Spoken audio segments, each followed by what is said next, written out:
Thank you so much. This is joint work with two other people, Alexander Gomienko, who was my PhD student, and then he traveled all over the world. Now he works for some data science company in Singapore, and Matt Raymer, who's been pretty stable at Penn State. So this is not the newest research. It's about 2 years old, but it was the only one I could find that would fit to change point. I have nothing on goodness of fit, so I hope it will be received with some interest. Okay.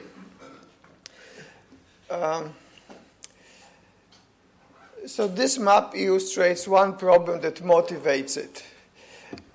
It shows part of the United States, a region called Midwest. Say if you look at some weather patterns or house sales patterns or whatever, United States is divided to several regions, and this is just one of them. And what we see on this map, we see a number of locations, and there are many more of them, but those are just to make a picture. Where data are available, and the data that we may be interested can be anything. In the example, I will study it with precipitation, but it can be temperature, pollution, any variable. Now, what is characteristics of variables of this type? That they are available at specific locations, and they evolve with time. And generally, the way they evolve with time is not some stationary way. Say, take temperature, it will have very clear pattern. So this is an example of a spatial temporal data, and the question of interest is if something changes about the structure of this data. And the change can take many forms.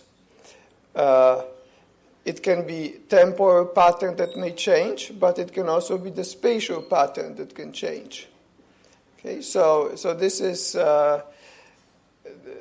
in the most broad terms, the question is how to put this type of a change point problem into some mathematical framework, and then how to formulate a change point detection algorithm. Okay, so I'm sure there are lots of approaches that one can do. I will describe the one that is related to functional data analysis and the one that we pursued.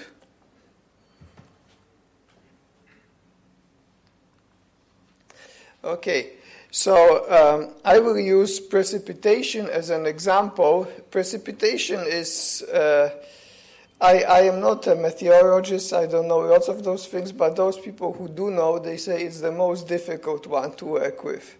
It's extremely non-stationary, and there are patterns, though, that you look over long terms, like 10 years, 20 years, then you can look at patterns. But the question that we want to answer is whether there is some change in space and time for the annual precipitation pattern. So an annual precipitation pattern, you can think of it like this thicker curve, which is just the smoothed real precipitation, and even this real one is on logarithmic scale. Okay, so this is smooth log precipitation. This is the function that we want to study. And in this example, n is not the sample size, it's the index for the year. And s is the location in space, and t is the day within a year. So t will be from 1 to 365, and n may be something like 70 or 100 or 50, depending how long your data set is. Okay, so the change point will be in the variable n. Is there some change which can be in s and t? So s and t are the domain. So the domain is both in space, in this region, and in t, which is the year. Okay, so like change in t could be that more precipitation that used to be in the spring now can be in the fall. Okay, in S, it could be that something that there was lots of rain in Michigan and now it's in Wisconsin. Okay, so those are both types of change that we can look at.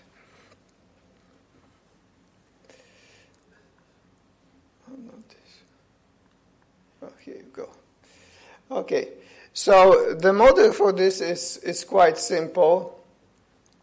So what we have scalar observations once we look at the discrete locations, which are indexed by k, sk, and ti will be the days.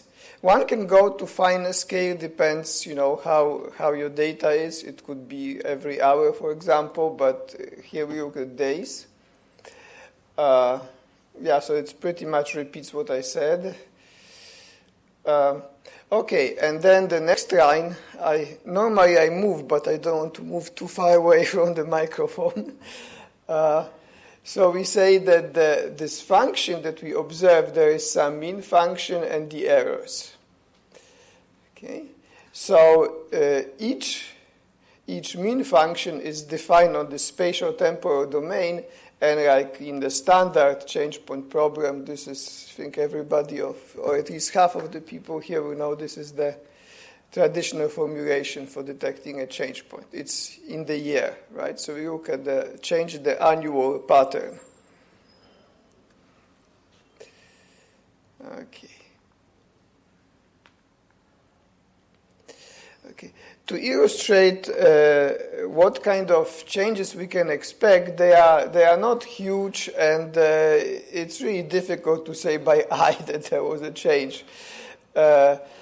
So after some work, we found a change around mid-1960s, 66, 68, and this is just one location that is picked up. So you have already the black ones are the smoothed curves, and then there are the mean before and after change. And, you cannot really say that if it's significant or not significant.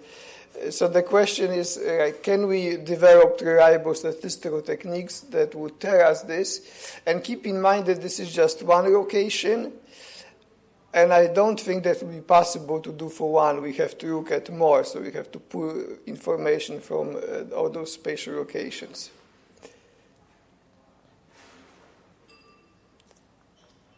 Okay. So this is, again, some example of the results that we got.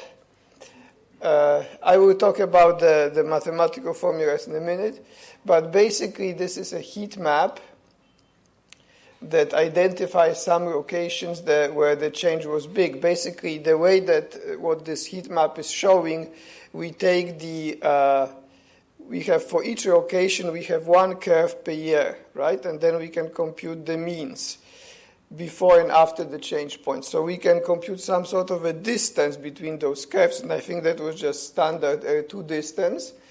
And where this distance between mean curves before and after change point is big, then it will be kind of reddish. Okay, so it shows that there was most pronounced difference around the Lake Michigan, somewhere in the upper area. Okay, and generally further west, there was very little change. Okay, so the test statistics, once we fix this region, it will tell us whether there was a change or not in the whole region, but this is like extra exploratory information that tells you roughly where you can expect this change to be. Okay.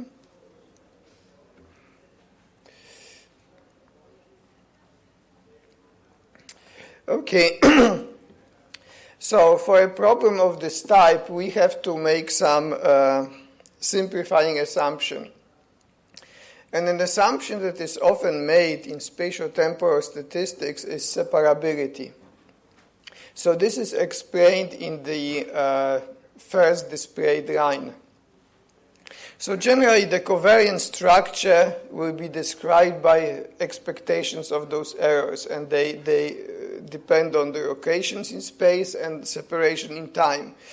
And so you would have to work with a four-dimensional tensor, which would be the covariance structure. This is very difficult to handle and almost impossible to estimate if you work, especially with a change point problem. So the separability is a very often made assumption, and the interpretation is, say, think that you fix SK and SR. So you fix two spatial locations. Okay, so it means that once those two spatial locations are fixed, the temporal covariance structure remains constant for them. Okay, and you can reverse it for time, that once you have two days, like January 30th and November 30th, and you look at the spatial dependent structure, it will also be the same. Okay, so this is... There are tests for separability, and I spent some time on it, and Holger improved on them significantly and found mistakes in our tests, but mathematical mistakes, but the tests are good. Yeah, they work in practice. So anyway, so it turns out that it's a reasonable assumption for this problem. One can test it, okay, and it's a reasonable assumption. Now, when we make this assumption, there is a big mathematical benefit to it, because then the model simplifies a lot. Okay, so in the next display equation, we see a formula for how those curves can be represented. And the representation is some sort of a Cahu-Lever expansion, but you have to always insert this S. Now, if you didn't have this separability, you would have Cahu-Lever expansion over four-dimensional domain. Okay, whereas if you have it, it takes a much simpler form. And the main benefit is that if you look at those functions vi of t, they are like principal components. And because of separability, they are the same for all locations. Without it, and I want to point out that, this clarifies picture quite a bit, because the fact, this way of writing, like in the second display equation, this has been used in problems of this type for a long time, maybe 20 years at least. But there was no connection, actually, that enabled to write it. You have to assume something about the covariance structure. You cannot write it like this. I mean, you can do it like this if you do exploratory work, exploratory analysis. But to justify it mathematically, you have to assume something about the covariance structure. Okay, so actually, this does justify this expansion. And then what we have, that we get a field of scores, those psi and i's, that will depend on location. So in a sense, it allows us to transform this complex data structure into a simpler data structure where you work with vectors defined on locations. And then you have separately those temporal functions vi. Okay, and also because of this, you have a simpler formula for spatial covariance, for the temporal covariance function. Pretty much like in univariate functional data analysis. Okay.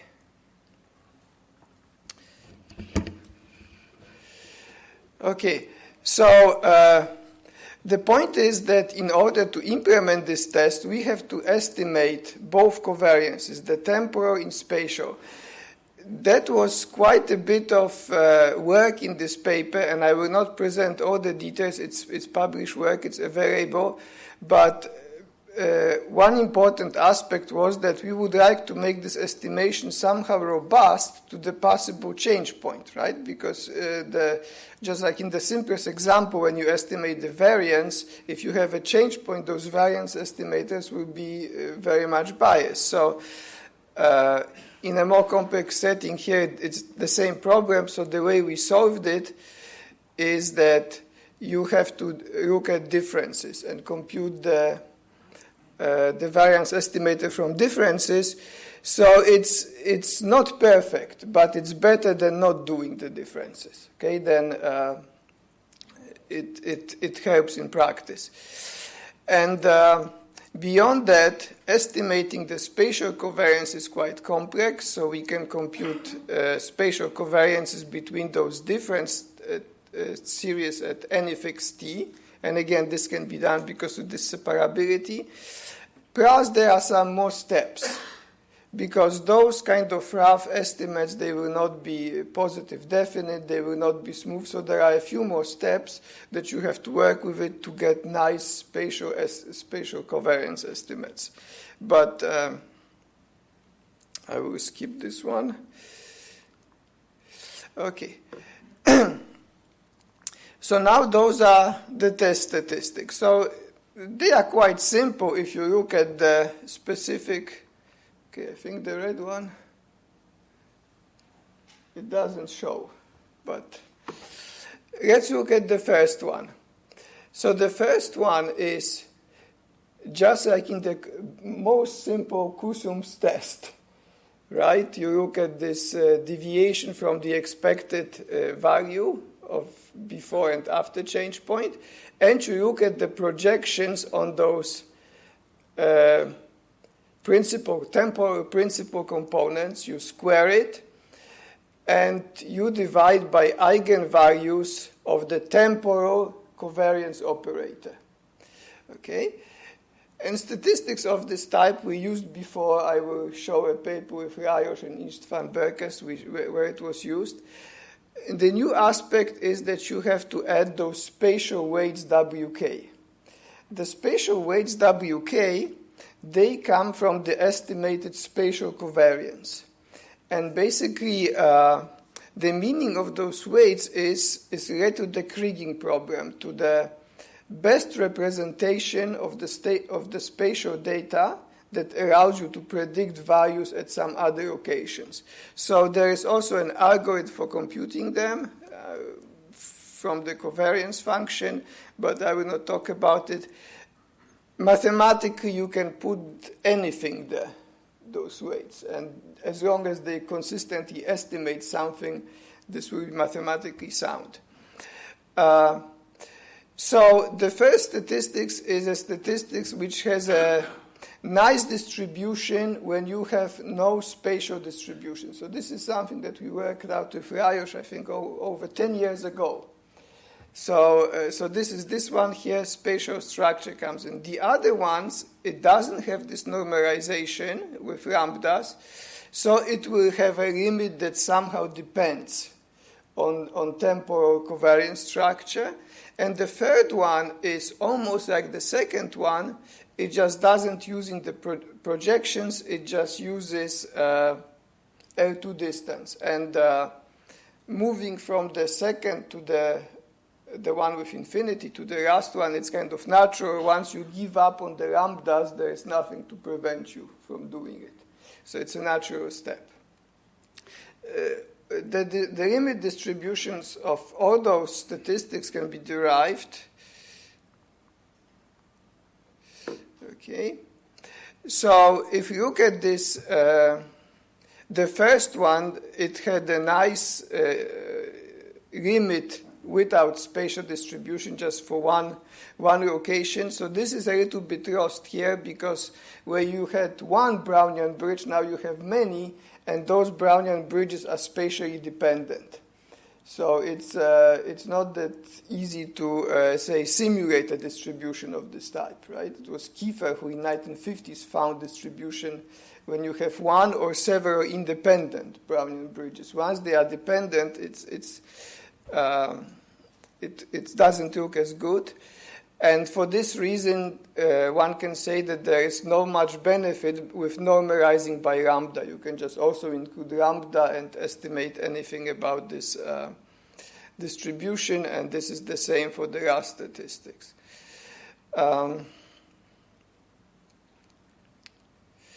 Right, so the spatial covariances must be estimated, and we know how to do it. From them, we can compute the WKs, estimated values for them. And also, once you have the spatial covariances, you can have temporal covariances from which you can estimate the lambdas as eigenvalues. Okay.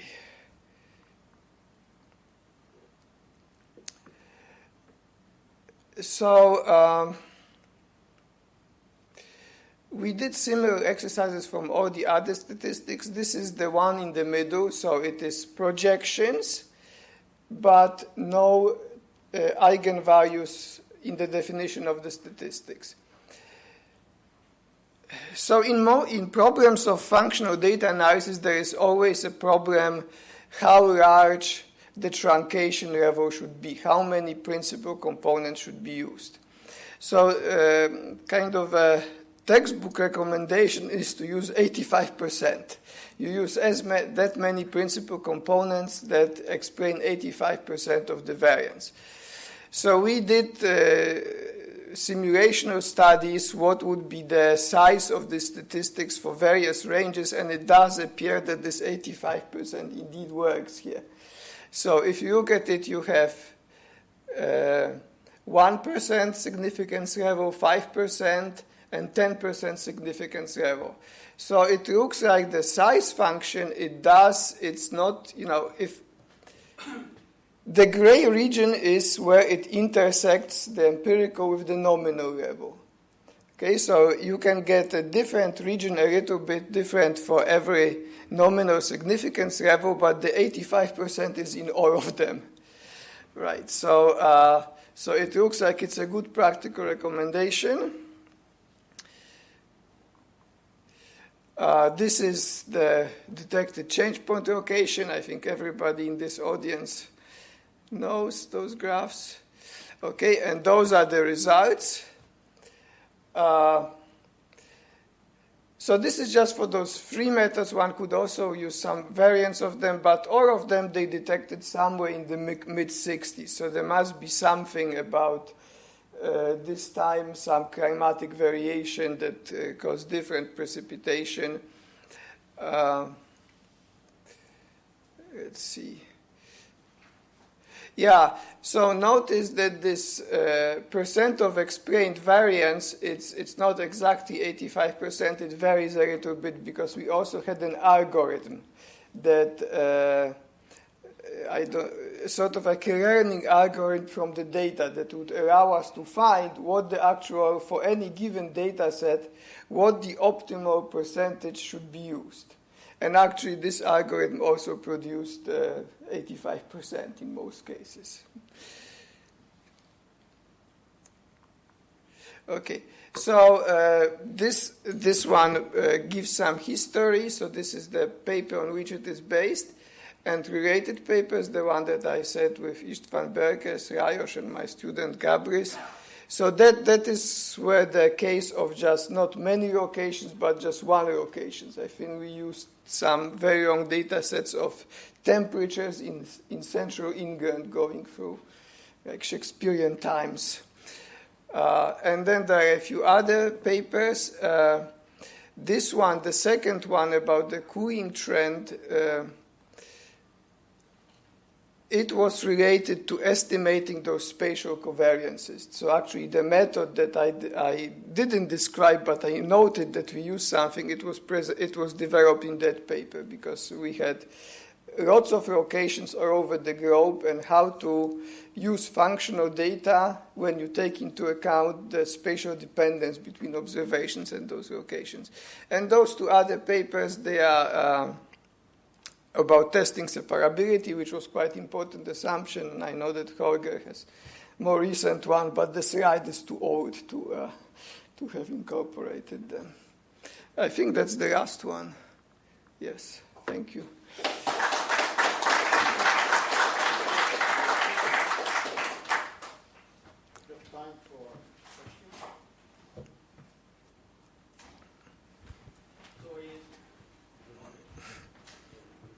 So in the test statistics, okay, you have the sum of the squares. Yeah. And you said, okay, those Brownian bridges, those are, okay, correlated. So why you are not replacing, okay, the sum of the squares with a quadratic form? Like using, okay, this, the inverse of the correlation matrix and in this case, okay, you could use the critical values from Kiefer. Like you said, like for example, to this lambda 2 put some kind of estimated matrix, right? So essentially, okay, when you have the square, so this is a square, okay, yeah, replace this one a corresponding quadratic form, okay, when you are using like the inverse of the correlation. Yeah, I think it would be feasible. I don't know why we didn't do it. It's apparently. The point is that I would say this. We didn't try it really, so I cannot say if it worked better or worse. It turned out that this infinity statistics, this one, kind of worked better, say, than the one with lambda 1. So one could suspect that putting something more complicated might not work with somewhere in finite samples, but I really don't know. We didn't try it. One could possibly try it. So my next question is, what will happen if K, the number of locations, is also very large? You mean like how it would work in practice, or how? In general, so like some kind of result for that one here, when K is again going to infinity there. Yeah, I don't know. The one that we had, there were maybe 100 or 200 locations. What would happen if it were super large? That would be also an interesting question, some big data problem, like for high-dimensional spatial data. But I don't know. Yeah, because the state of Utah is collecting weather data there, and they have 200 locations. Okay, so for 200 it should work. Yeah, and so how long, they collected it is 70 years. Okay. So essentially, so when you would like to get a limit and you assume, that like the number of the years is going to infinity, then probably the location also should go infinity. Okay. So the question is, what would be the limit if you somehow allow this number of locations to increase? Yeah. Yeah, that would be a key question to answer. Yeah, I don't know. Any more questions? Thank you. Thank you so much.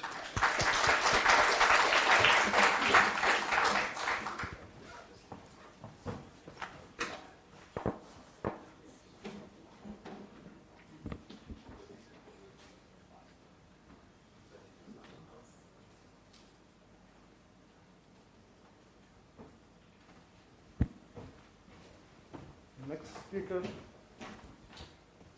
is Natalie Nordmeyer, change point test in non-parametric time series models. Thank you. I would like in particular to thank Simos and Emanuel for all their efforts to bring us together here. I'm very happy to be here and to present some of my work. Is it okay with the microphone? Yeah? Okay. So this is an update on something I talked about 2 years ago on this very same workshop. And this is for two reasons. First, we made very good progress on this. And also, it seems to be perfect because we are using goodness of fit methods for change point detection. So we will consider non-parametric time series regression model with heteroscedasticity, and we first want to test for a change in the mean. So that will be the first topic here. I will present the test statistic and some related literature. Then we will talk about the asymptotic distribution under the null, but this will only hold under stationarity. And I also want to consider changes in the variance function. So this is the part non-stationarity, and we will present a bootstrap version here. And then we will consider testing for a change in the variance function. So this is our model. We observe a weakly dependent stochastic process with d-dimensional xt and observations yt that are scalar. So we have a regression model like this, and I write the regression function mt as time dependent here. Ut are the innovations, which have expectation 0 given the covariate and the past. So mt is the conditional expectation of yt given the covariate. And the xt may also include past values of the time series, so for example in an autoregression context. And they may be heteroscedasticity. And the regression function will be modeled non-parametrically. So the null hypothesis is that mt is stable in time, so mt is some unknown m for all t against change point alternatives. So just a simple example. So we have an AR1 model with a change point here in the middle and the regression function. So if you regress yt on yt minus 1 changes from this to this function. And we have two aims. We want a consistent test, consistent against all alternatives, which QSUM tests do not, they do not have this property, as I will show you. And we want to present a test that detects changes in the regression function, but is not sensitive to changes in the variance. We have heard this this morning already. If there are changes in the higher order structure, so for example in the variance, then you might detect wrong changes for the regression function. And we want a test that is not sensitive to changes in the variance or in the innovations distribution, but only sensitive to changes in the mean.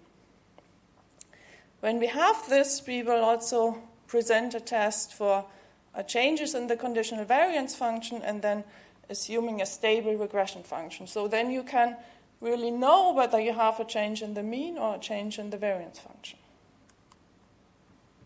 So the test statistic is based on a sequential marked empirical process. So if you would leave out the indicator here, this would just be a QSUM statistic. So we take residuals, and the MN hat is Nadaraya-Watson or local polynomial estimator. So you take a non-parametric estimator based on all the data. So under the null, there's no change in M. It just estimates the regression function. But to this QSUM type, so it's a sequential sum up to NS. So it's not a simple QSUM test because we have those indicators here that the covariance is less or equal to Z. And here we need a weight function, for example, like this, because this Nadaraya-Watson estimator will not be good if the covariates are very small or very large. So consider a simple alternative of one change point. So MT will be a regression function M1 up to NS, and from NS on it will be another function M2. They are not equal. So this Nadaraya-Watson estimator will estimate a convex combination of those two functions. And the process Tn hat in the change point and in any Z will estimate this integral. And it's up to Z. So if M1 is not equal to M2, then there will be some Z such that this is not 0, and this will give us the consistency.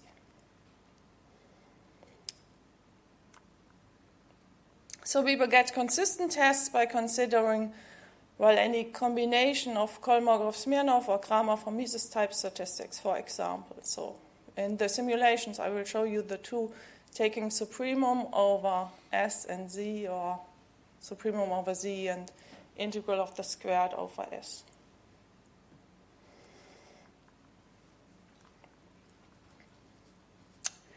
Now, as you have seen already, and I will show you on the next slide, this combines QSUM type tests, and it combines it with marked empirical process approaches from goodness of fit testing from this seminal paper by Winfried Stute in 1997, which was cited here already, and which had much impact on goodness of fit statistics, and has been further developed or applied by many people here in the audience.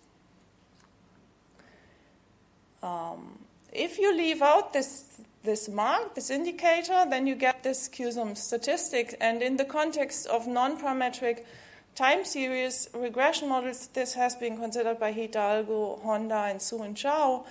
And those tests are good for some alternatives, but they are not consistent against all alternatives, because this will estimate an integral like this, which of course can be 0 even if the functions are not the same.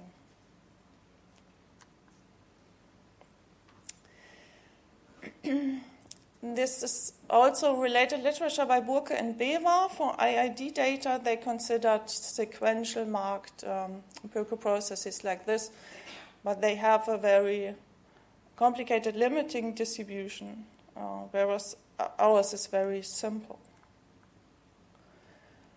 You could also, to get consistency, take the squared residuals. But this will give you a test that is also sensitive to changes in the variance, which we do not want. So at least I will present a limiting distribution and then a bootstrap version. And the bootstrap version of the test will not be affected by changes in the variance.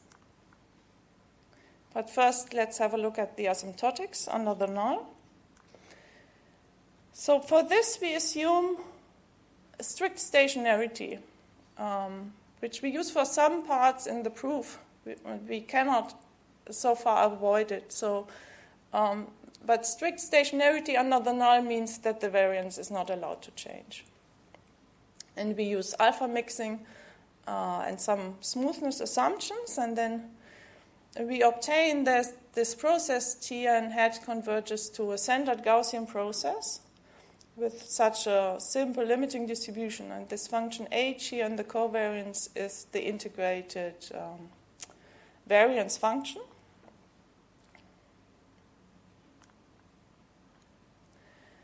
And then, well, it's a very simple limiting distribution.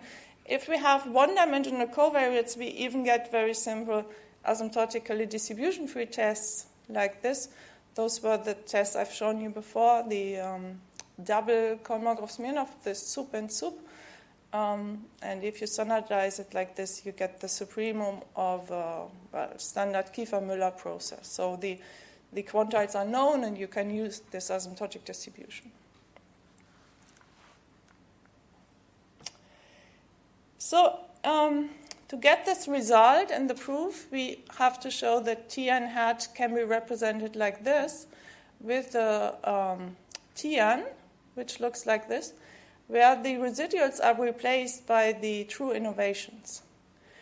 And this was rather complicated. 2 years ago, I didn't have this result. I was here to discuss our problems, but we have the proof now.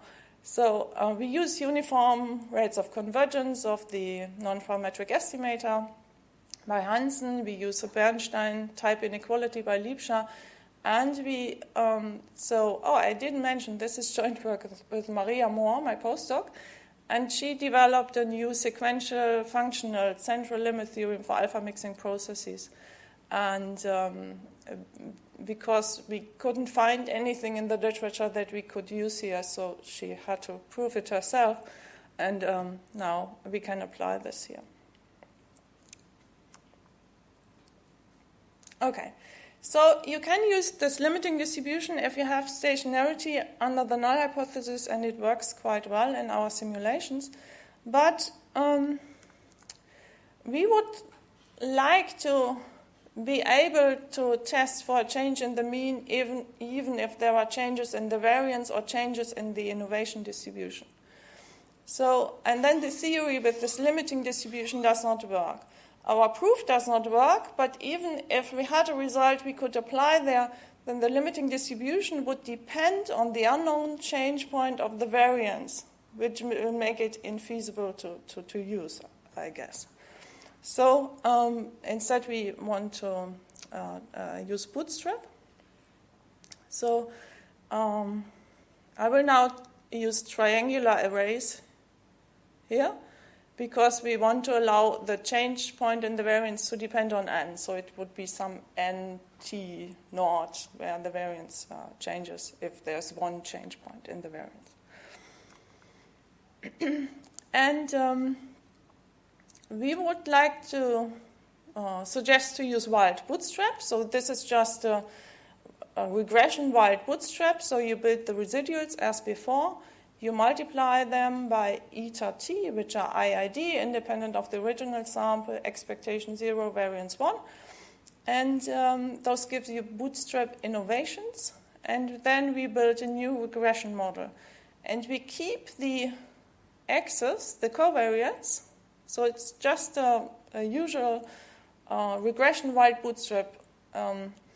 If you have an autoregressive model, which is a special case of our model, you could also use an autoregressive bootstrap where you would, use the y n t minus 1 star here, for example. But even if you have an autoregressive model and this does not mimic this autoregressive data generating process, still you can use this bootstrap to mimic the limiting distribution, which was, for example, also considered in different contexts by Kreis and Lahiri.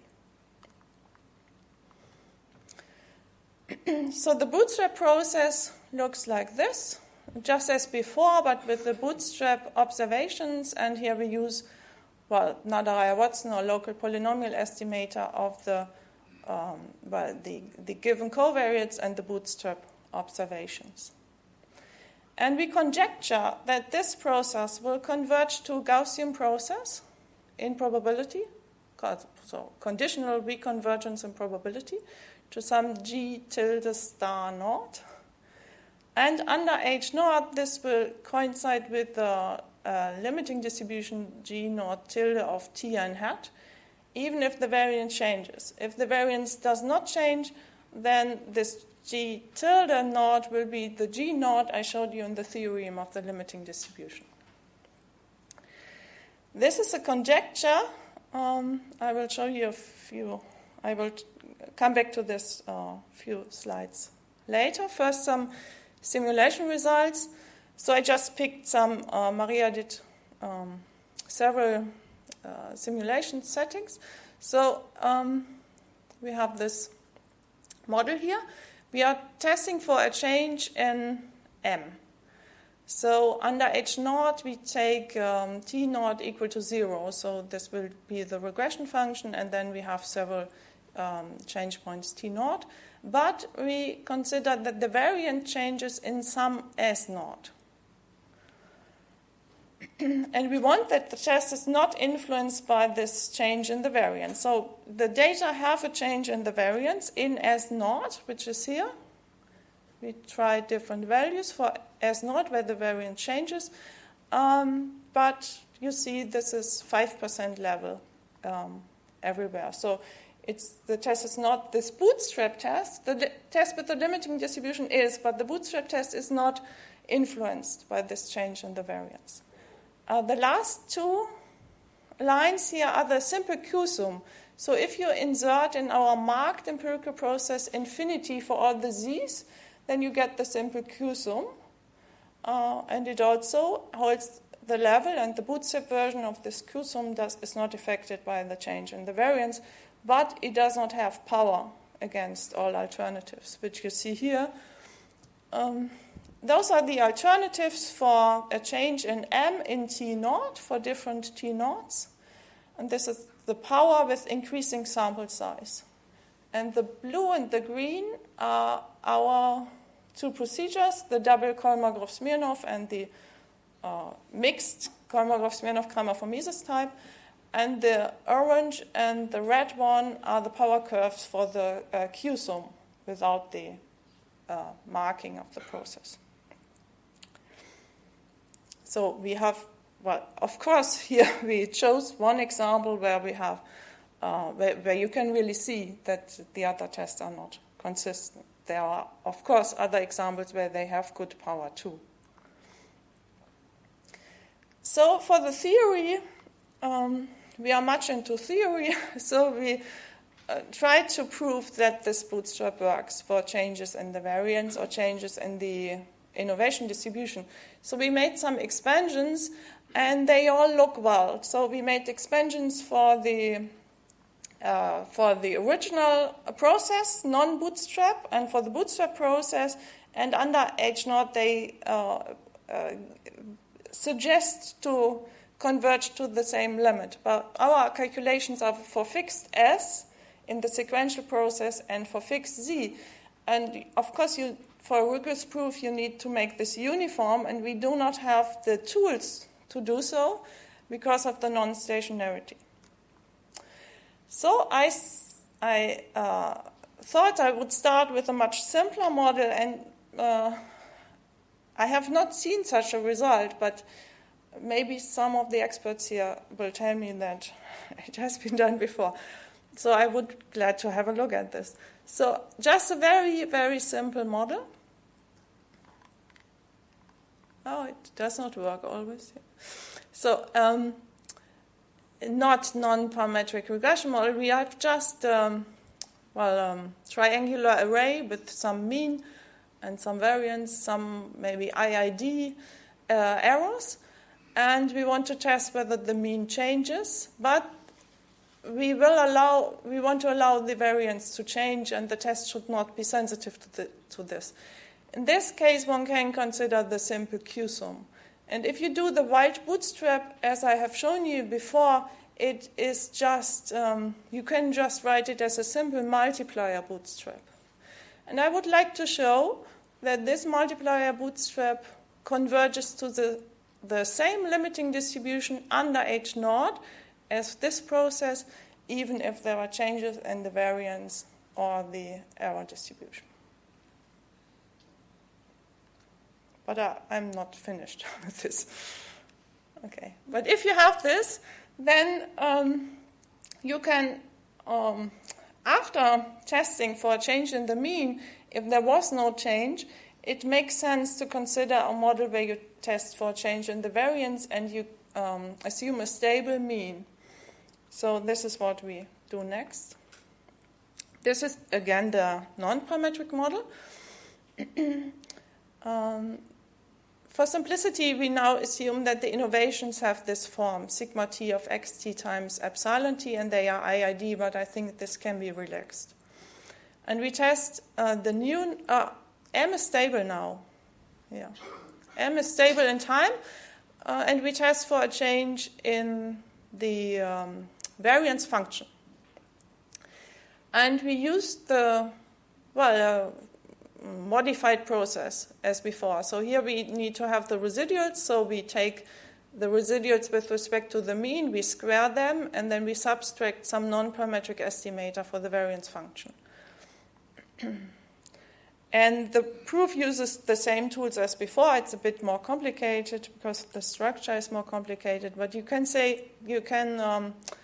show the same expansion here. But the Tn now has here the squared innovations minus the true variance function, but it's the same expansion, and we get, again, for assuming strict stationarity under H0 and alpha mixing, we get convergence to a centered Gaussian process with this covariance structure, and only the function h changes and now looks like this.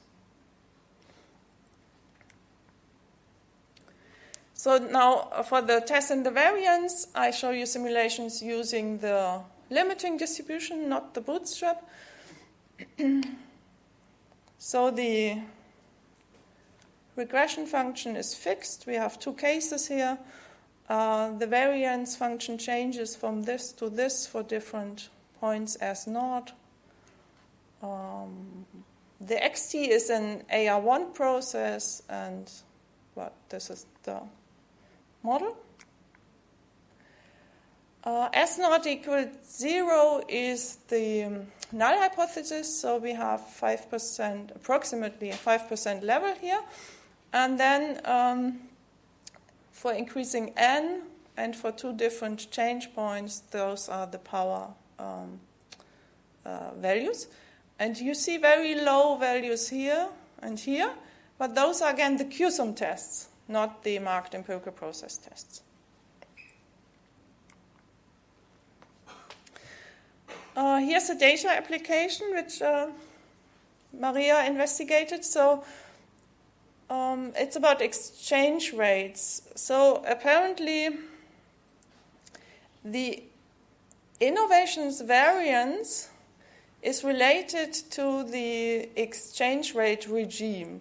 If you have a low variance compared to a large variance, this can be a fixed compared to a floating regime. So in the context of currency exchanges, the error variance plays a role. And this is the Chinese yuan regressed on, so the exchange rate regressed on the US dollar exchange rate with respect to Swiss francs. This was considered in this paper by Zeileis et al., who used the linear regression model. And we first applied the bootstrap test for a change in the regression function because our test for a change in the variance assumes a stable regression function, and we got a very high p-value suggesting a stable regression function. And the test for a change in the variance has a very, very small p-value. And estimating the change point by just taking the S value where the marked empirical process has the largest value gives this result, which is very similar to what the other authors obtained. So this is just the exchange rate, just the values of the exchange rates of the Chinese yuan with Swiss francs, not as a regression model. And here's the change point, which actually I could not see here.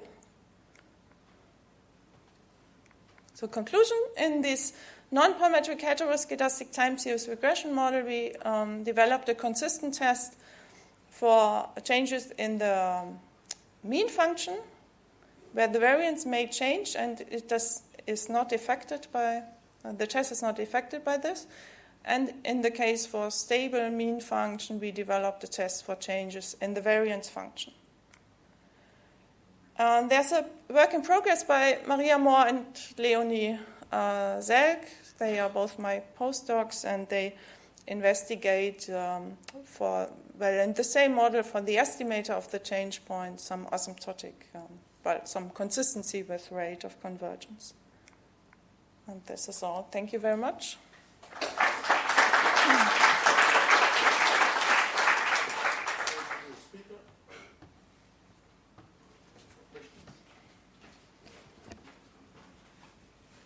Well, thank you for this nice talk. Okay. It's about the simulation result. You are using the bandwidth n-1/3. Yeah. Why is the reason? Well, of course, we have some more conditions for the theory, which I did not show, some smoothness assumptions, some assumptions on the kernel and on the bandwidth, and this is just some ad hoc choice. And it worked. You can probably use a much better bandwidth choice and get better results. Mm-hmm. It's just that we are not so much into simulations, more into theory, and but we are happy that it worked. Well, the rate, it's the rate that fulfills the constraints. You cannot take the for estimation optimal h to the n to the minus 1/5. You cannot use here because of our conditions. Yeah.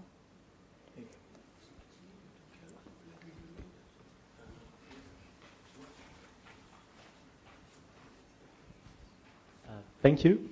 Regarding your question with this setting where you wanted to use the multiplier, yes. You have a look at there is a chapter in Kosorok 2008 where he does these things in some non-standard settings, and there is also a paper in Journal of Multivariate Analysis in 2003 by Kosorok also.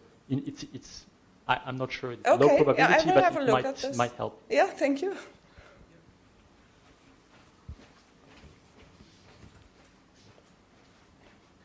So in case of the Chromium for Mises, especially in this, which was in blue there, okay, the limit is the square integral of a Gaussian process. Yes. Yeah.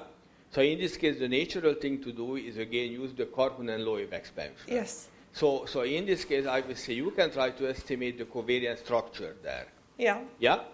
And it turned out, okay, we did something like this one with Piotr Kokoschka in a little bit more general setup there, because we use functional data, and it works remarkably well, even if the variance is changing there.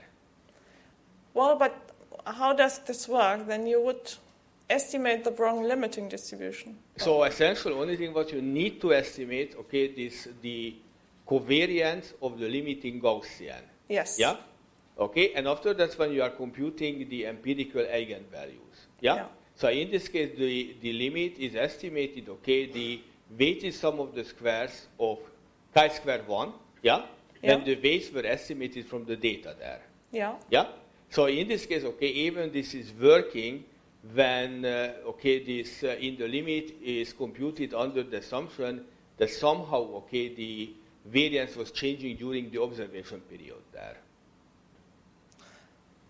Okay. Yeah. Yeah, maybe because then the estimator the estimator of the conditional variance, of the estimator of the covariance of the limiting process, you mean that it will anyway estimate the right thing? Yeah. So Yeah. essentially, okay, we have some kind of this, okay, so what is that? Okay, this kernel estimated, okay, long-run variance type things there, yeah? Yeah. And it worked out, I would say, reasonably well in the setup what we had there, Yeah, okay. I'm not saying, okay, in your case it would work, yeah, but okay, whatever I could see from the blue lines, it is, I think in this case it would work, yeah. Okay, yeah. Yeah. Then one could try Okay. whether it's better than the I'm not saying bootstrap it or is not. better, Yeah. okay. Well, yeah, said but it's a it's different interesting. thing, An yeah. interesting point. Thank you. Any more questions? So, no. Thank you again. to the Thank you. speaker.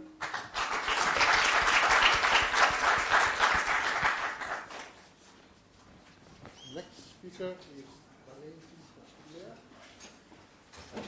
And estimation inference for partial linear single index model and empirical likelihood approach.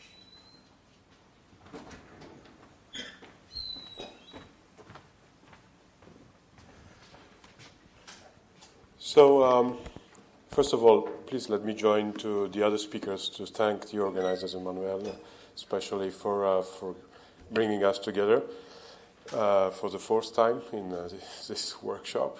Thank you very much. My topic is more in the related fields part. It's not goodness of fit, not this time. It was in Germany.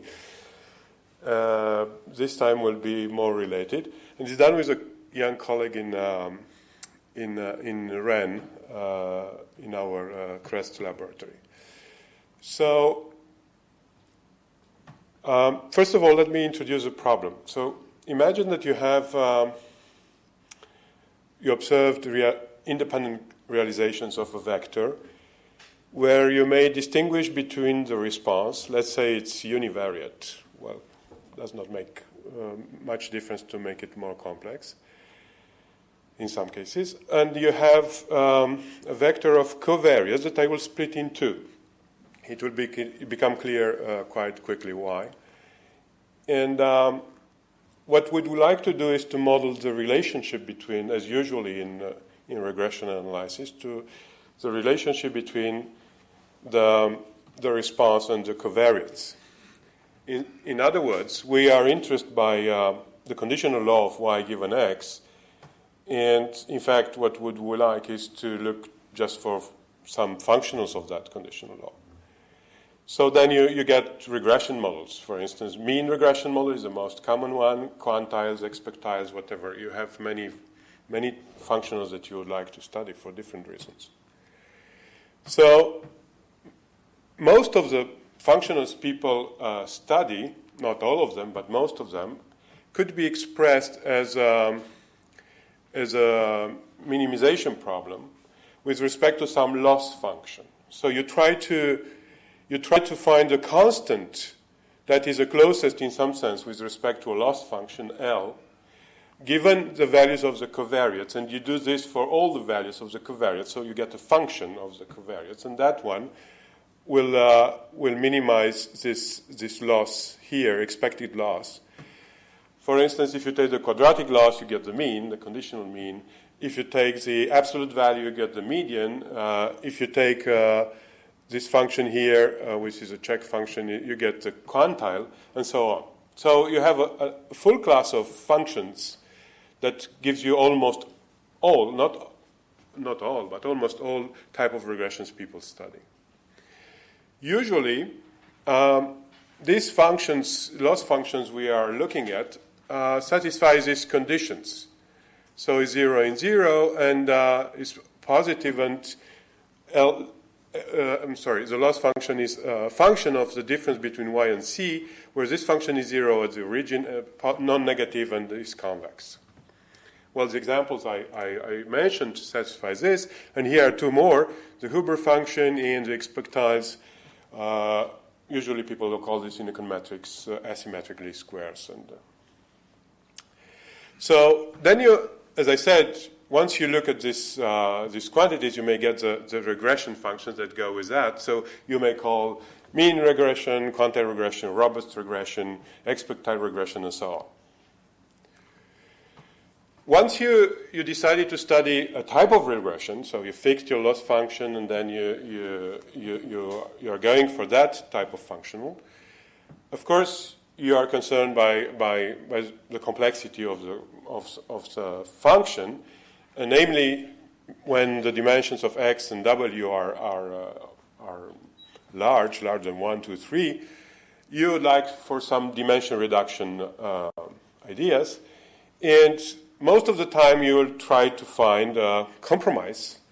And semi-parametric models try to borrow strengths from the parametric which are interpretable and nice to estimate and the non-parametric one that are very flexible, so no misspecification is avoided. And semi-parametric models are very much connected with the idea of dimension reduction, which is usually done quite often done by additive components or by index models. So this is a little bit the idea that we'll consider here too. So in the following, I will go for a structure of the regression function that has a linear part, a parametric part, but let's say it's linear, does not change much, and a single index part. Once again, this is not a mean regression. Could be any type of regression you choose to study, quantile or whatever. It's just I'm specifying the form of the function we are studying.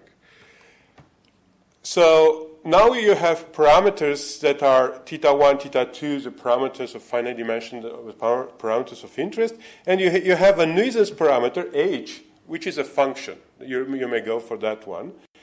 And this type of model was very much studied in the literature, and we would like to do inference for that using empirical likelihood principle. Well, if you look at the literature, there is, if you're allowed to say, a kind of inflation of models of this kind. Studied first single index, so then partial linear, the mean, then the quantile singles, single partial. So all the combinations, so you make one paper all the time. In fact, everything goes in a nutshell. This is one point. The second point is people started looking at this kind of models first by applying empirical likelihood, saying, well, we don't have pivotality, we have a mixture of chi-squares, and then they come back saying, oh, fantastic, we found a new equation, and now we have pivotality, and once again another paper. So again, everything is in a nutshell, and we will have pivotality. We'll have the Wilks theorem for this class of models. So general loss and partially linear. Let's see. So our model could be written under the form again now to write like a regression model. Y is a linear part plus a single index part with a condition on the error term that the expectation of xi given the covariance is 0. Xi is just a derivative, piecewise derivative of the function L that you use to define your loss. So,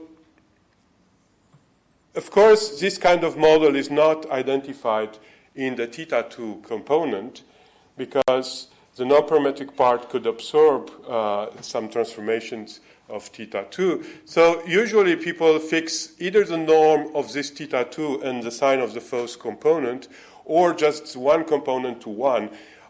These are the major two ways. Any of them adapt for what we will talk in the following.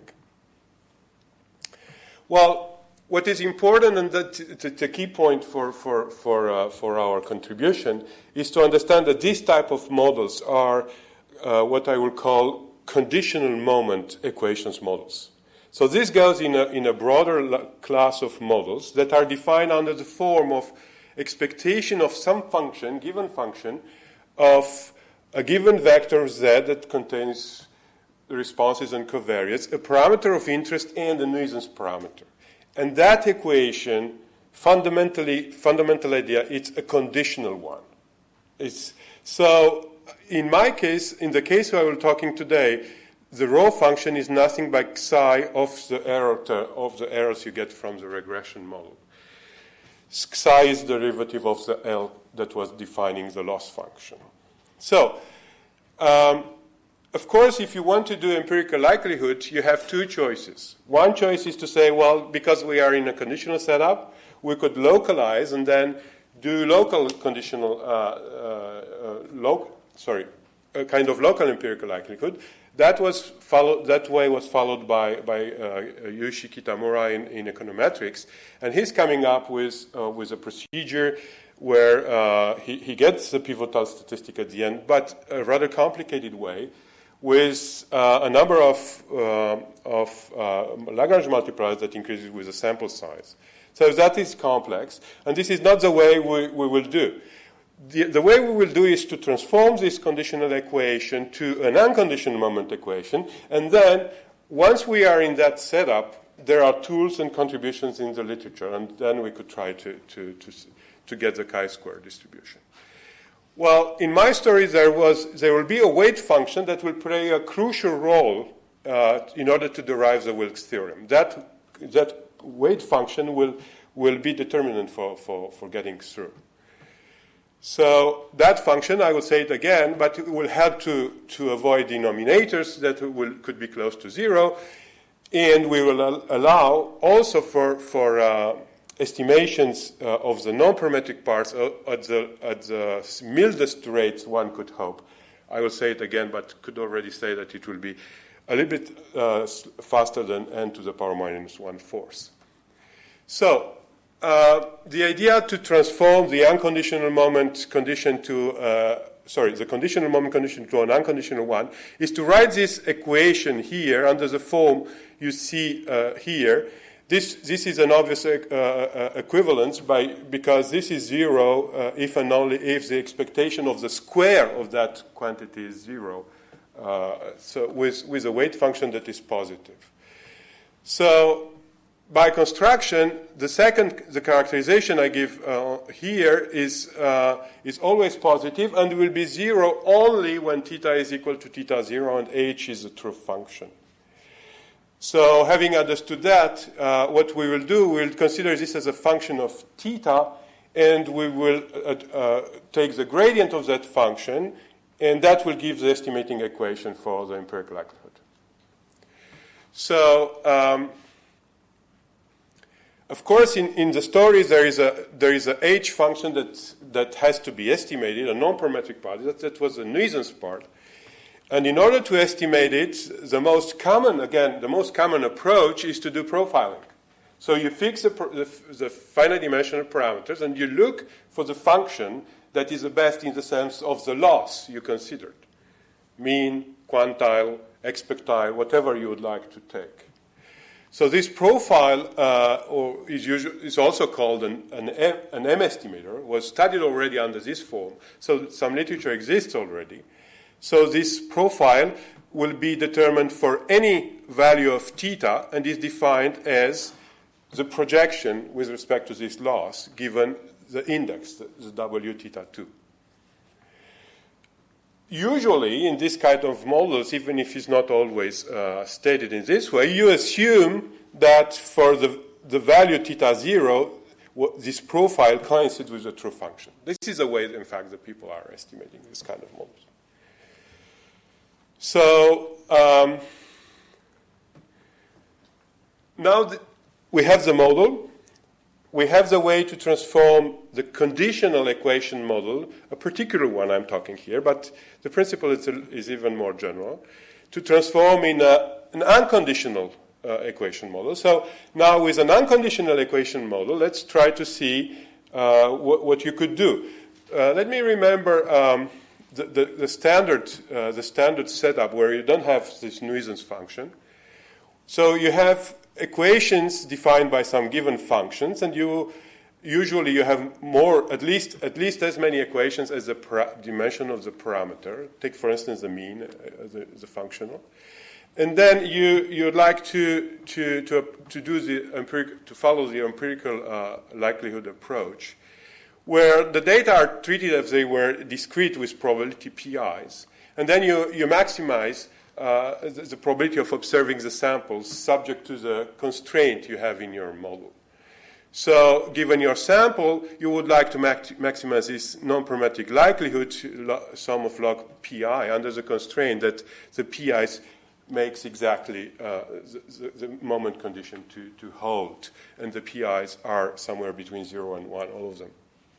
This is a standard setup. And using Lagrange multipliers, you have the form of the PIs. For any theta fixed, this is the form of PIs, where the lambdas are given as solution of this equation. Well, once you get that, you may build the log empirical likelihood function, and the empirical log likelihood function has a nice form. You may also define the empirical maximum likelihood estimator by maximizing this log empirical function. What is important to keep in mind, and that is our case, when the number of equations is equal to the dimension of the parameter, the estimator you have here is nothing but the one that satisfies this condition. When you have more equations than parameters, then it's not true. But the case we are considering is exactly corresponding to this one. Okay? So already in Quinn and Lawless in 1994, in an Annals of Statistics paper, proved that you have asymptotic normality for this empirical likelihood maximum empirical likelihood estimator, and they derived the Wilk theorem, that is, the empirical likelihood ratio statistic is chi-square distributed. And what is important also to mention, because this is our case, when the number of equations equal to the dimension of the parameter, the empirical likelihood ratio just simplifies to the first term, the second one being 0. So you could use this one to test the true value of the parameters and to build confidence regions. Okay. Now, that is standard. That is classic. Let's go back to our problem, which is more complicated, or was already studied in the literature. So, but here we propose a kind of different way. First of all, we need this Jacobian matrix to take into account the restriction we have for identification. I said that θ2 could not be identified, so either we fix one component or we fix the norm and the sign of one component, which in fact reduces the number of parameters by 1 unit. So this Jacobian matrix will be adapted to the type of identification you will use. And then if θ0 is a true value of the parameter, then we have this equation, I'm writing again, which is a derivative, as I said at the beginning. We take the function, the function that we derive from the conditional moment equation. I look at it as a function of θ. We take the gradient, and the equation is just this gradient equal to 0. So I write it back here in order to be clear that is a starting point. And that will be useful for our analysis as long as you could compute the gradient of rho. If you are not able to compute, then it's just a story that everybody could tell. So in the class of models I'm talking here, that has an explicit solution. Very simple. And that explains many of the contributions in the literature, because estimating equations occurred in some mysterious way every time, and say, I have an equation, I have the chi-square. In fact, there is a kind of logic behind all these stories. So in the class of models I considered, this gradient, the last line on the slide, has an explicit form. So here is the explicit form. So we take R to be the expectation of psi. Psi is the derivative of the loss function. And we perturb a little bit around the true error terms. Conditional expectation, we take the derivative of this function with respect to the argument v for any x and w. So we take the derivative at 0. So then the gradient, the first part of the gradient, the one with respect to θ1 was the linear part, has a form that you see here, and the second has a form that you see here. This looks very much like what people could find in the literature in the case of the mean. In the quantile, you have the second part in different contributions, but the result is more general. For instance, when you go for the mean, the R function is 1. So that is a paper in GRSSB in 2006. When you go for the quantiles, the R function is just the derivative in 0 given the covariance. This is another paper in GSSB 2014 or whatever. I don't. If you go for expectiles, that one we couldn't find it. The R function is this one, and so on. So you have R functions in general. You compute it in I would say, fairly easy. So now, in my equation, I said it and I repeat because it's really crucial. I have this function omega that will play an important role. So there are several challenges you have with this empirical likelihood, with these estimating equations. You have to estimate unknown functions. Well, what kind of unknown functions? You have this R function that is multivariate. You don't want to estimate that one. You don't like it because it's multivariate. So we'll do something not to estimate it. We'll cancel it by the weight function. So in the weight function will be the factor 1 over R. You have these univariate functions that you have to estimate them, but it's one dimension. And then you have this H function, and this derivative of H. This is also univariate. So in fact, if you forget R that we could cancel, all the others are just one dimension, whatever the dimension of θ1 and θ2 are. So also you have problems with denominators close to 0.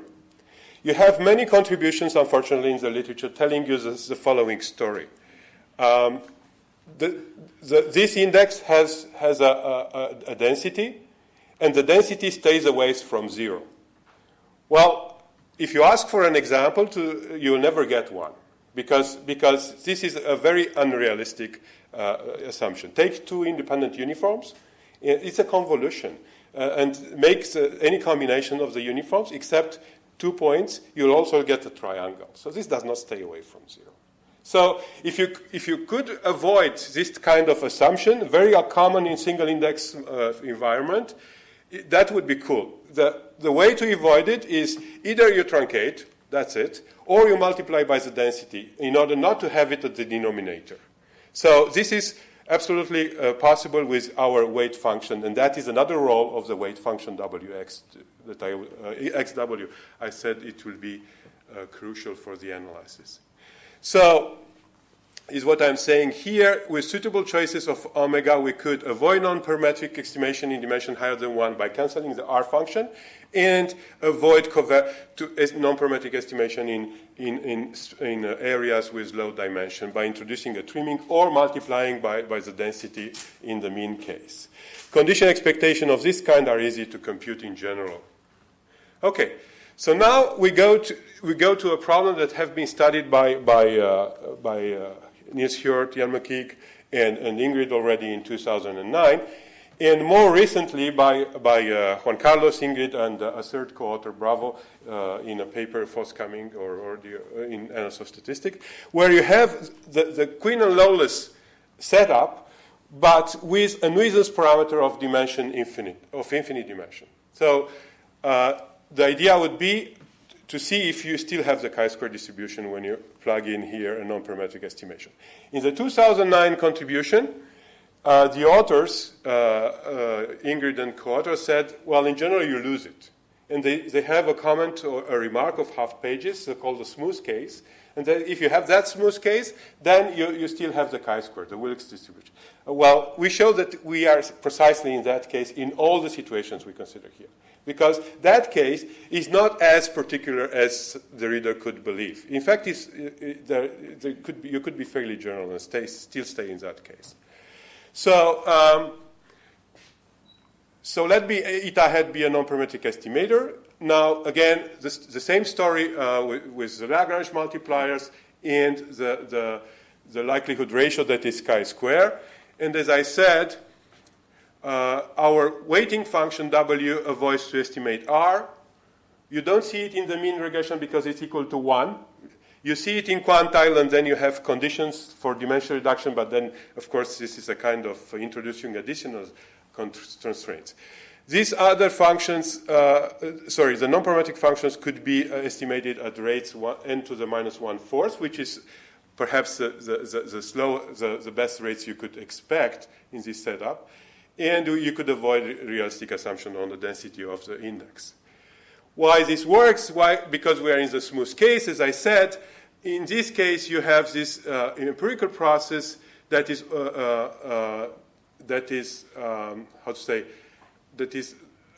almost this empirical mean plus a negligible term, and the rate of the negligible term is slower than 1 over square root n. And for the variance is the same. Why pivotality is preserved, and that is the key of everything. I mean, for people working in empirical likelihood, it would be clear. If you look at the proof, you'll look for that line. Why is working? Why is working is because we have this condition expectations that is 0. And in the setup, every time you will have that one, you will have the Wilks theorem. And that's the message is that you have it under fairly general assumptions. Okay, so I have some simulation studies, but 1 minute. I'll go to the conclusions, because simulations, well, it works. Even with high dimensions, we increase high dimensions, we still have level and power. Let me sum up the conclusion. So we have a class of semi-parametric regression models defined by fairly general loss functions. We consider the empirical likelihood approach. We derive Wilks theorem under high-level conditions that are easily satisfied in many settings that have been studied.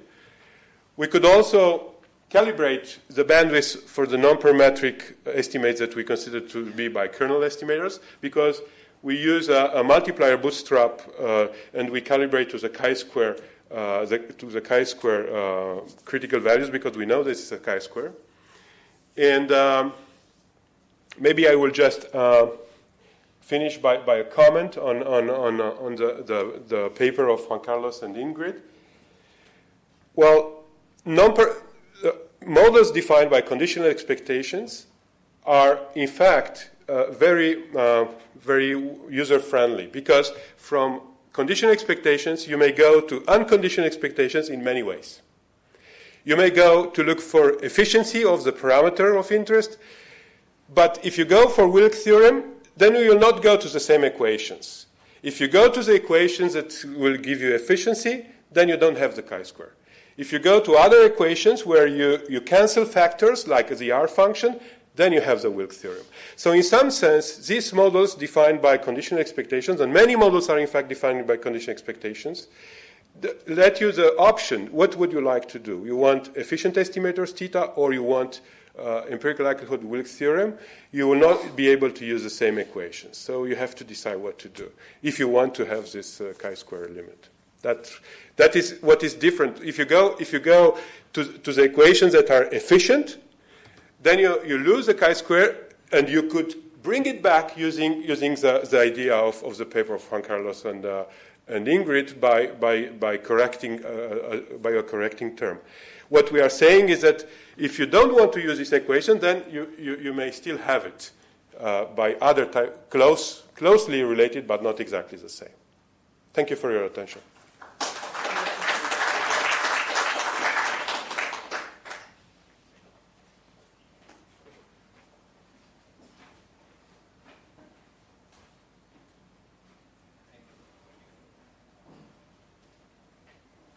Thank you. So I didn't understand the last part. So I think whenever you have a moment that is an influence function, you're going to have this chi-square, this Wilks theorem holding.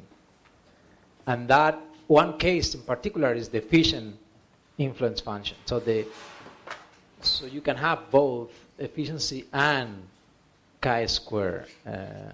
Well, in general, maybe it's difficult to write it down. But Actually, for the conditional moment, the efficient influence function is what you derive. So Chamberlain in 87 found that moment, that unconditional moment that gives you the... And actually, Whitney Newey has a paper in Econometrica in 94 usually, very much related to what you are doing here.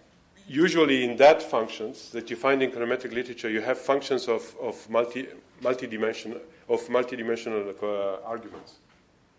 Here you only have non-parametric functions of univariate. Everything is univariate. For instance, maybe you would like to use conditional variance. Then that is normally in the full dimension of the covariance. So Yeah, I don't know. I think it's generic. My point is quite generic. Take any semi-parametric model. As long as you use something that is an influence function, meaning that you account for the fact that you are estimating the nuisance parameters and you have the representation and you take that moment, whenever that happens, you have the chi-square. And that includes the efficient influence function. So there is I don't see a trade-off. The trade-off that you mentioned at the end, I really don't see it. Well, it could be in simplicity. The equations we are proposing are very simple to implement, are immediate. It could be in simplicity to write down the equation, in what effort you have to build that equation. Ours seems to be very simple. But, yeah, I agree there. We have to discuss that point. Thank you. Any more questions?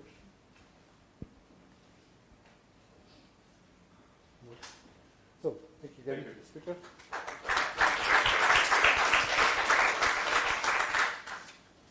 Next speaker is Winfried Stupe.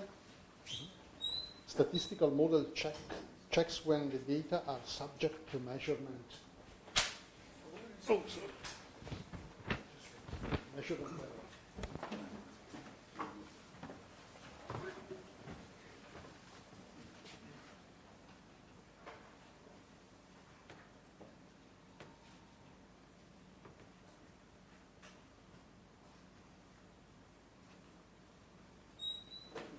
Okay, so thanks for coming.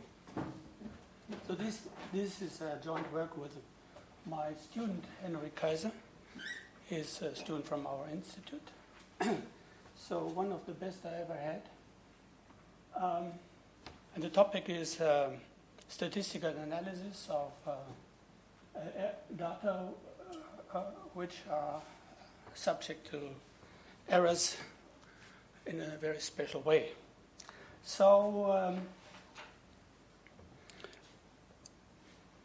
this errors in variable situation is only one of many situations in statistics where you don't have access to the data you are interested in.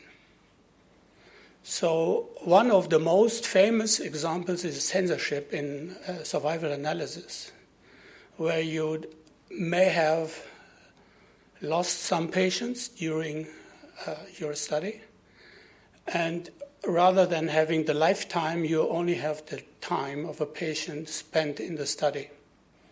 There are many other situations. For example, in AIDS data analysis, there may be patients or people, which I call hidden cases, which even don't know that they are infected. So to make a prediction, it is necessary but difficult. Multivariate lifetime data is another subject. For example, to tell you the third, sacrifice data. So what is sacrifice data? So sacrificing is just a diplomatic way to describe killing. So sacrificing appears in animal experiments. So it's a large area where you have many, many open problems in statistics. Here, this is errors and variables. So to give you an idea what we are talking about, here I have some overview. So, by the way, my talk is not very technical, so enjoy the talk. So first I will tell you a little bit about errors and variables, the simplest situation. So as you will see, even the simplest situation is bad enough. So then I will tell you, I invite you to a stairway to hell. So on this stairway, I will introduce my special friend to you, Dr. Devil. And in the hell, you will many names and people celebrating a party there. These are all statisticians. They are not in heaven, they are in hell. So on this and forthcoming talks, not on this conference, I will tell you a little bit. Classical situation when there are no errors, that is nice. That is nice. A model diagnosis with errors in variables is not nice. And principal component analysis in the simplest case is nice. So with errors, and it's not nice.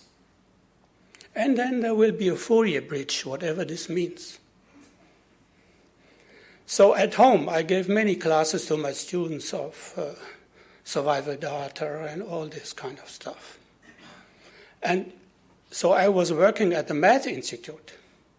So before they came to me, they were trained in algebra and calculus. You have to know that. You have to understand the character of these students.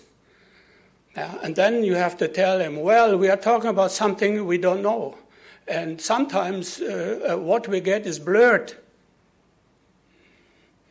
And then it takes some time to convince them that it's an interesting story. So sometimes I try to summarize all my experience. And I told them, listen, there's a famous song by the Rolling Stones. And the title is, You Can't Always Get What You Want. Then it happened that these people asked me, who is this, the Rolling Stone? And in this moment, I realized I've become very old.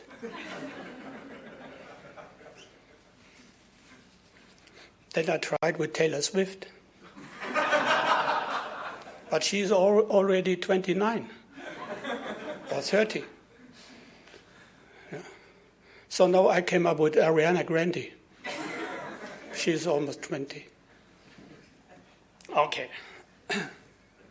So errors and variables describes a popular model for a situation in which data of interest are not available but blurred. So the simplest situation occurs when you have this simple equation. It's so simple and innocent. Y equals x plus epsilon. So there are three. This is one equation with three quantities. So one is the x. The x is the thing you are interested in. If it's a random variable, okay, we may talk about mean, variance, distribution. But there is an ugly thing there, and that is the epsilon. That is an error. So that means if epsilon is not 0, and then the sum, the y, is not equal to x. But we only observe the y, but we are interested in the x. So x is the variable of interest, but unknown. Epsilon is an unknown error, independent of x, with known distribution h. So maybe you think, oh, that is very restrictive. We have to know this. Well, not really. For this talk, yes. But like in machine learning, there also is a training or learning sample. So that means if you have got some data on the epsilon, so then you have an estimator of H, and that also works if the sample size is not 2 or 3. So you can do that. And the Y's are observable. I don't mention at all the regression case. Of course, you can do that. I don't mention at all, time series. Of course, you can do that with extra work. But as I told you, the simplest situation is bad enough. And this is what I want to show. Why these people are all in hell and not in heaven. So what is the goal? So you have a sample of the Y's.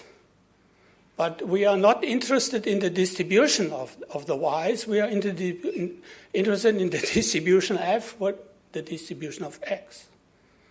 So in pure mathematics, that means in probability, this problem is called the deconvolution problem. I mean to reconstruct the distribution from the convolution of X and epsilon.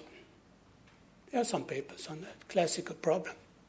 So in econometrics or in engineering, the deconvolution problem has been mostly studied when the data are normal. The non-parametric literature started some 30 years ago. In the mid-80s. And here are some names. Famous names. Stefanski, Fahn, Carroll, Schenach. So this methodology, what they propose, directly leads to a disaster. You have to know that. And this is the next 10 minutes to tell you why this is a disaster. So what are the relevant steps? The relevant steps is, remember that is our equation, to go to the Fourier world. So Fourier lived some 200 years ago. And the Fourier method survived 200 years. So that must be very important. Otherwise, a method does not survive 200 years in mathematics. So going to the Fourier world means the Fourier transforms of these random variables, these 3. So these are the phi's there, are just products. So phi of y equals the product of phi x and phi epsilon. And if the phi epsilon is not 0, of course, this can happen in the Fourier world. So that is the first time I say warning. But assume everything is beautiful. Then you can solve this equation.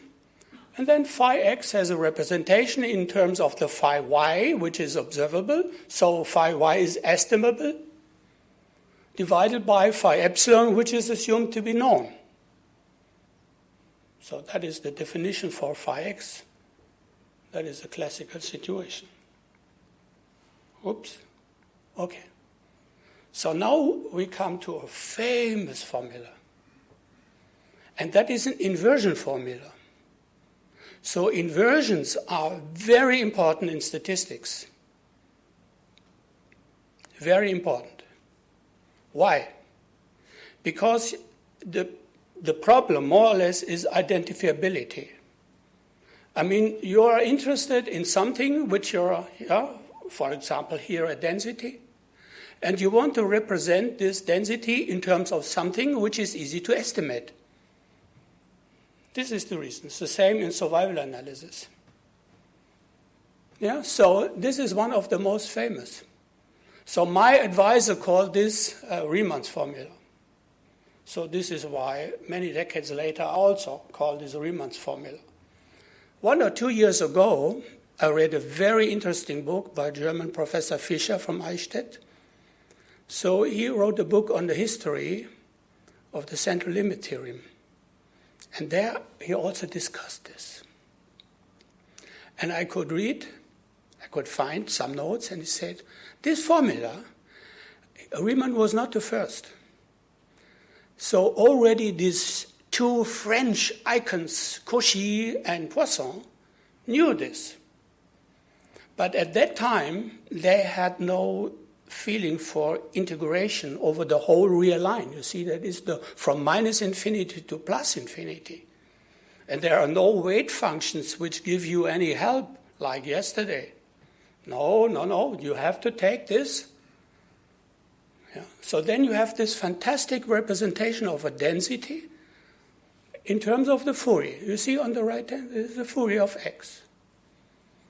So, but, second time that there is a but, this is not, and why don't we call it the Poisson and Cauchy?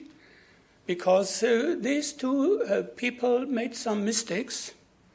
They did it several times, so then you have a mistake several times. At the end, they were correct. But when Riemann lived, of course, this progress in integration was done. So apparently he did not make these mistakes.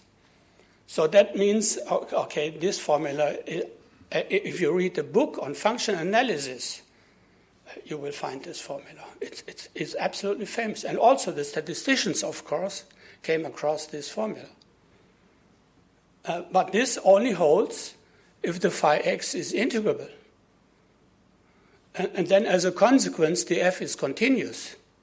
So that means in most of all these densities in survival analysis, these guys are zero on the negative line, because these data are lifetimes. So like the exponential density and Weibull and all this, they are not continuous. So therefore, for this, you are not allowed to apply this. So that is not a universal tool. You have to be careful. So you see inside there's a phi x. And now on the next page, we replace the phi x by phi y and phi epsilon. Here. Wonderful. Wonderful. This is the starting point for many, many statisticians working in a non-parametric way on this kind of data. It's beautiful. So this looks great. But we are interested in applications. We are not in calculus. Yeah? And there's a very wise mathematician. There has been a very wise mathematician, a French mathematician. His name is Hadamard. And he told us, if you invert something, be careful. So I learned this message from Hadamard. He said, be careful. Sometimes this inverse operation is not continuous. Sometimes it is, sometimes not. So if it's not continuous, he said, okay, that is an ill-posed problem. And that means that makes you sick. So that means if you apply a method which is based on an ill-posed problem, you get problems. You should know that. If you don't care about this, you get problems. So what is the simplest example of an ill-posed problem? Differentiation. So you all know the center limit theorem and the strong law. So what are you estimating? Integrals, not the density, not the derivative, expectations. But this is an inverse where you come up with a density. And the density in calculus is called derivative. So that is an inverse problem. But then you may ask me, show me. I don't understand this. Okay, you have to wait half a minute. And then you will see this is a disaster. You should avoid this. So, well, there's a phi y. Of course we don't know it, but we have data on the y. So we can estimate the phi y in a non-parametric way. This is it.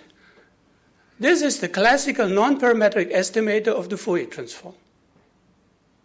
And of course, you see there's a phi hat. And we say, well, no problem. That's a consistent estimator. Everything is nice. We have all done this statistical work on that. Really?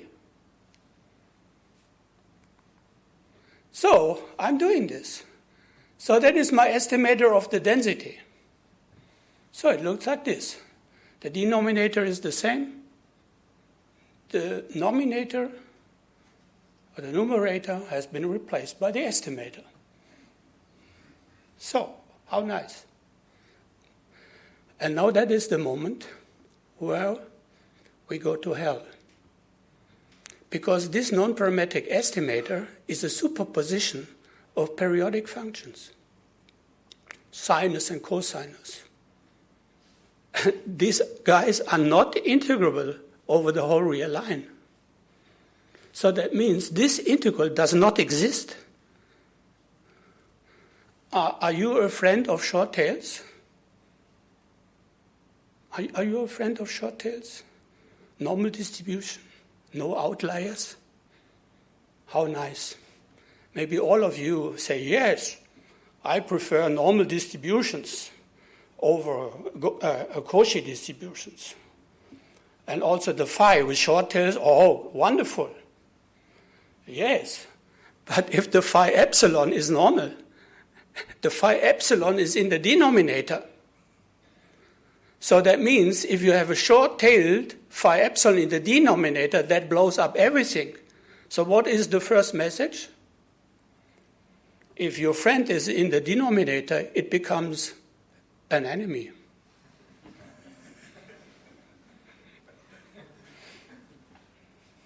So, of course, these people who have done this were clever. They knew that. And then they proposed a method to solve the world. And this method is called smoothing. Smoothing, for them, was a method to solve the world, to rescue the world. Sorry. But it's too late. It's too late. You're already on the stairway to hell. Then it's too late. They're smooth and smooth and smooth. There are hundreds of regularity conditions.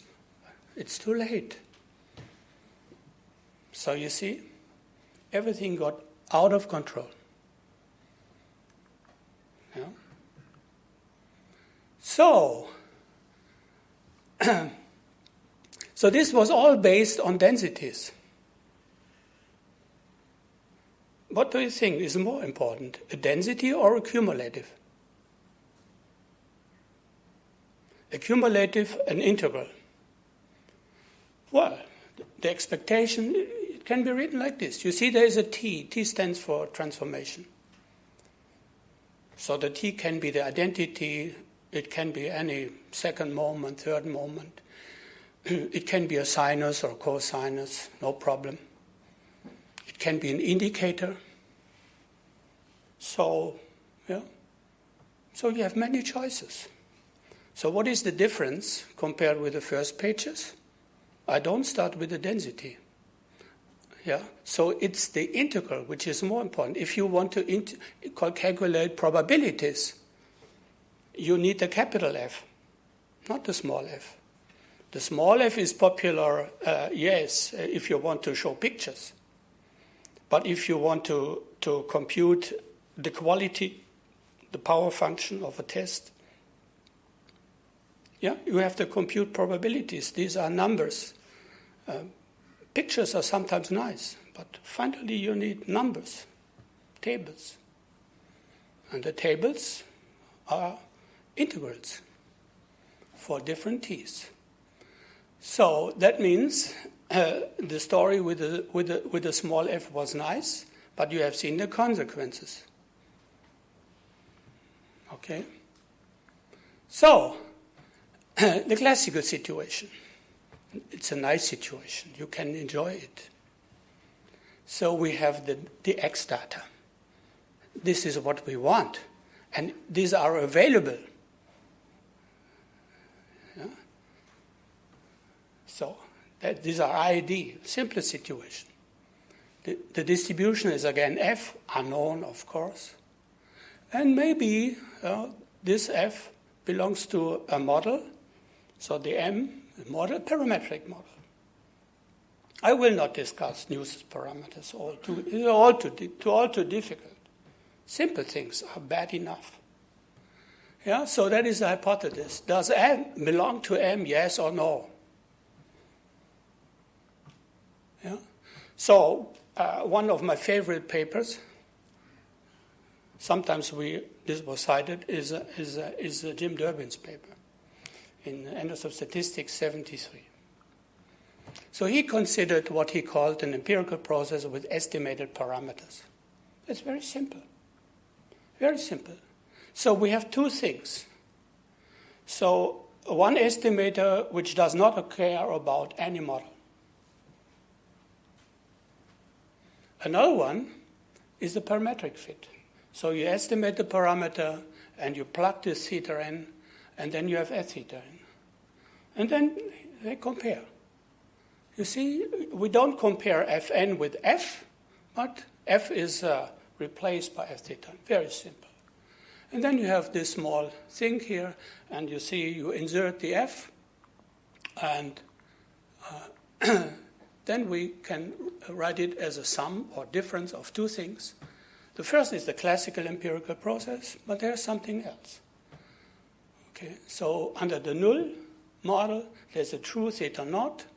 Only we can discuss this here. So you see that the second term is interesting. It is not negligible. And the geometric structure of the model comes in. And we have this here. So these are things, coming from this Durbin paper. And then a few years later, Durbin and his co-workers, Knott and Taylor, they were able to compute the Cahoon-Loew, or principal component analysis of that. That was a major progress at that time. Okay, so what can we do with errors in variables? Of course, asymptotic normality of any estimator or theta n is not enough, because you have seen there's a non-parametric part and there is a parametric part, and you cannot separate the one from the other one. So more or less you need IRD representation. So that means you have to you need a representation plus something which is negligible, and then you have two things put together. Yeah. So that is also something we have to do here. And we have this convolution equation for each theta. So the problem is how to estimate this. How to estimate it. So you see this is a least square type estimator, and there's a theta, and you can minimize this. And what are the properties of this estimator? What are the properties of this estimator? So that brought me back 30 years back. So in the 1980s, there was a lot of research on different kinds of estimators. So in robust statistics, there were L estimators, there were M estimators, there were R estimators, there were minimum distance estimators, all for complete sample. And somehow I got upset when I saw this, and it came to me that maybe there's a general framework so that all these estimators which were investigated are all particular examples, special cases of a general framework. So this is why I started that. In 1986, that was published in Stochastic Processes and Applications. So what is interesting, so the robust people were interested in something what they call influence function. So what is interesting in this 86 paper, I introduced a dual approach, an influence measure. So it has not become popular, but it's maybe of some interest for you.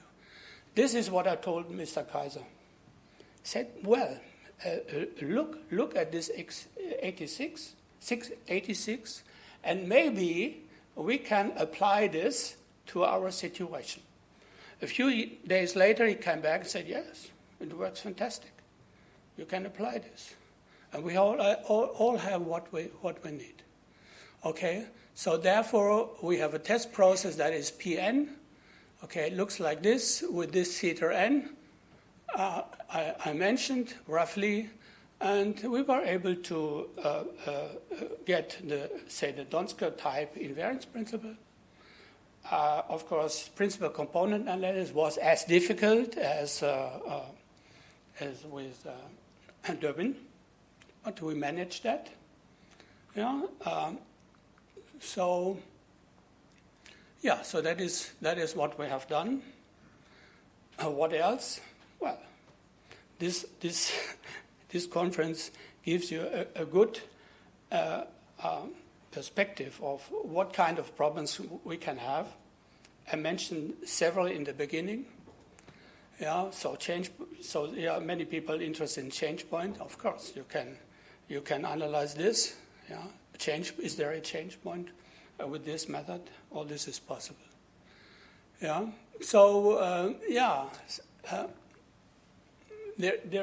is the Cahoon-Loew, and the problem is the computation of the eigenfunction uj. So we could use the technique elaborated by Durbin. Of course, what is also open is the Kmaladze-Martingale transformation. That is an alternative. We have not done this.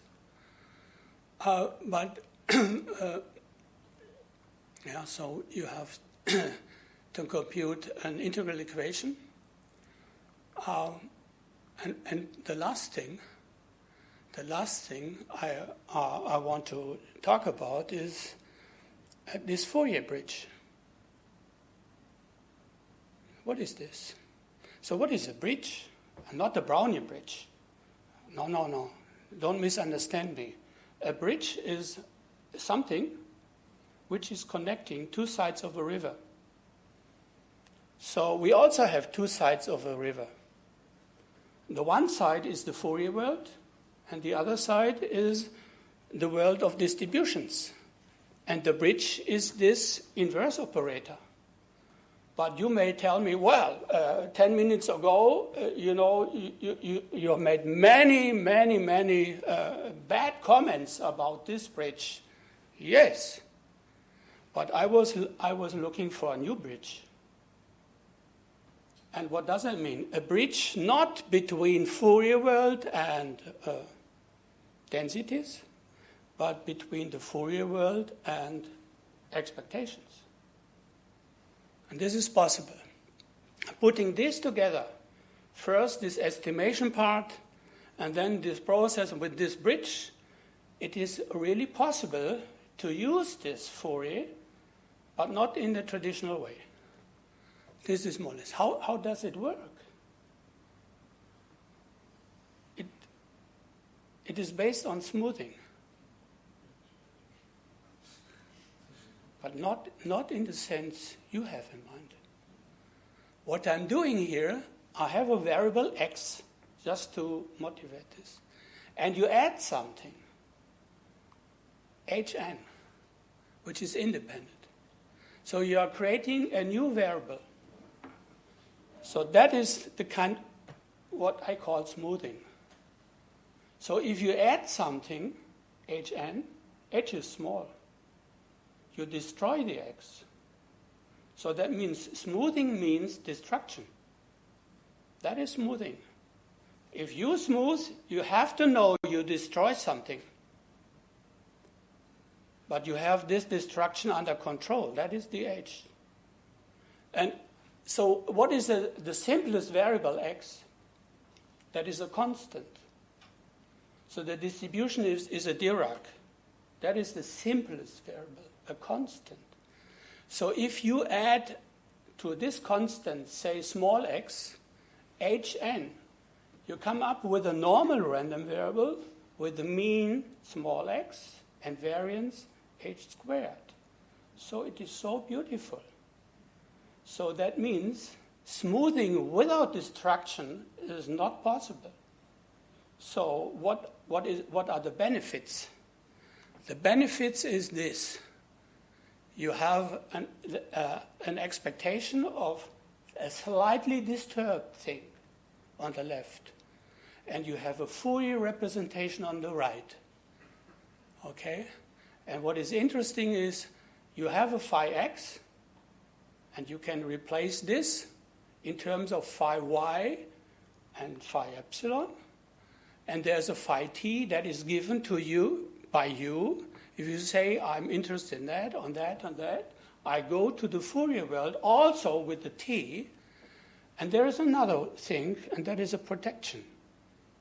And that is the density, more or less, of a normal thing. So that means you may ask me, why have you chosen a normal n to destroy things?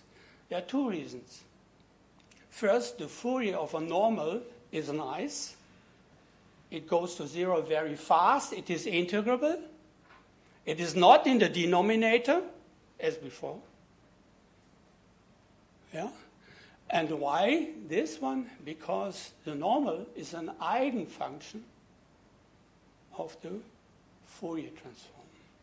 So this is all together. So that is my bridge. And then finally you have to put these pieces together. And then you have an estimator, and you have the basis for a test, blah, blah, blah, blah.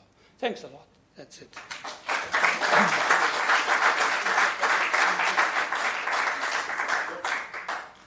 for quick questions. Everybody's hungry. Time for lunch. So thank you very much for that.